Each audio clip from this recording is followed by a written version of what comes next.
विद्यार्थ्यांना युवाचा किंवा हुयेत संघ किंवा हुयेत संघ याने काय काम केलेलं आहे त्याचा ग्रंथ जो सीयुकी ग्रंथ आहे किंवा तात्काळ सीयुकी ग्रंथ आहे जे प्रवास वर्णन आहे ते का महत्वाचं आहे. कारण आपण पुढे हर्षवर्धन सम्राट हर्षवर्धनचा काळ बघणार आहोत किंवा वर्धन घराण्याची माहिती पाहणार आहोत. तर त्याआधी ह्या इव्हान जॉन किंवा हुयेत संघ याने काय नेमकं केलेलं आहे, त्यांनी ग्रंथामध्ये काय लिहून ठेवलेलं आहे याची थोडक्यात तुम्हाला माहिती असली पाहिजे. तर हा काय होता, एक चीनी प्रवासी होता. कोण? इव्हान जॉन किंवा हुयेत संघ हा काय चीनी प्रवासी आहे. म्हणजे तो चीन मधून भारतामध्ये आलेला होता. तर चीन मधील कोनार जो प्रांत आहे त्या प्रांतामधील चिनलिऊ या गावामध्ये त्याचा जन्म झालेला होता. चिनलिऊ येथे इसवी सन 630 मध्ये 603 मध्ये त्याचा जन्म झालेला आहे.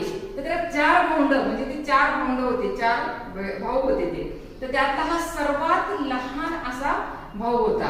त्याचा जो मोठा भाऊ होता त्याला बौद्ध धर्माची थोडीशी ओढ होती, बौद्ध धर्माचा तो अभ्यास करायचा.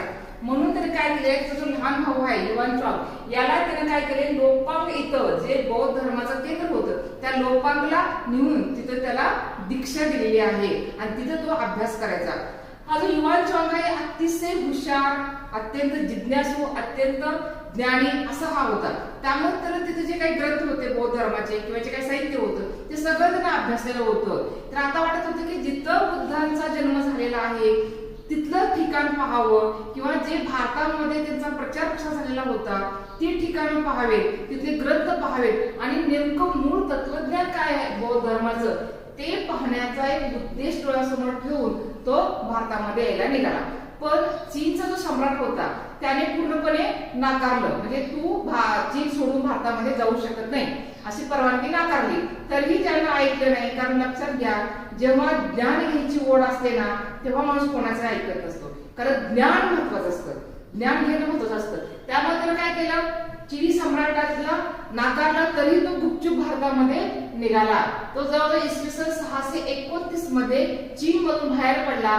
ताशकंद, समरकंद, बराक आणि गांधार मार्गे तो भारतामध्ये इसवी सन 630 मध्ये तो भारतामध्ये पोहोचलेला आहे.